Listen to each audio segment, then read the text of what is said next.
Merci Madame la Présidente. Je souhaitais, pour changer de registre, évoquer la pensée de Joseph Schumpeter. Pour lui, l'histoire a démontré que le système capitaliste est in fine le seul qui élève durablement et démocratiquement le niveau de vie d'une nation. Mais c'est un système qui repose sur le fameux principe de destruction créatrice.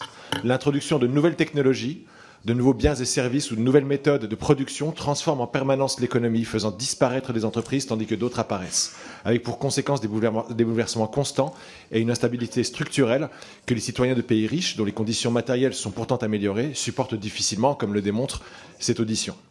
C'est dans ce contexte que Renault doit répondre par l'innovation et la compétitivité. Il en va de la souveraineté industrielle de la France. Mais heureusement, Renault résiste, et en 2024 a mieux résisté que Stellantis, grâce notamment à de bons résultats en Europe et en Espagne, avec des ventes en croissance de 10%, notamment grâce aux Français d'Espagne que je représente ici. Alors, monsieur le directeur général, pourriez-vous nous éclairer quant à la contribution des filiales étrangères au succès relatif de Renault en 2024 et à l'avenir, et évoquer notamment l'avenir de votre présence en Asie à l'aune de la fusion à venir entre Nissan et Honda. Et puis, puisqu'on vous demande quelles aides vous recevez, pouvez-vous également confirmer le montant des impôts payés par Renault dans le monde et en France? Merci, monsieur Vegeta. Monsieur le directeur général. Il y a beaucoup de... Donc, je pense que le business en dehors de France pour Renault, ça doit être quelque chose comme 40-60, plus ou moins. Donc, la majorité est faite en dehors de France parce que on a une très bonne...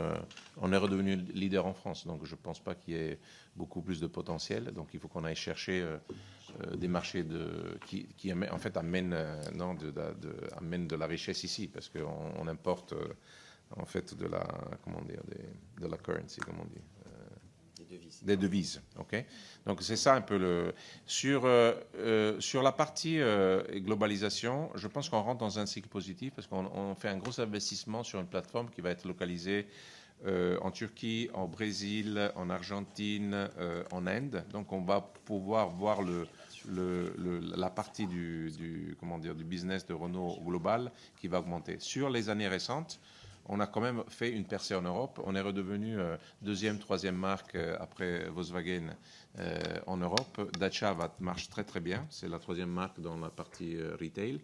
Et je pense qu'on a bien fait de faire une stratégie comme ça pour revenir à recontrôler notre marché domestique. Ça marche bien. Je veux vous rappeler une chose très simple, c'est que quand on a pris Renault comme équipe, on avait fait le pire résultat de Renault en 125 ans. Après 3 ans, on a fait le meilleur résultat en 125 ans de l'histoire de l'entreprise. Donc, on doit certainement avoir fait quelque chose de plutôt bien, à part la fonderie de Bretagne.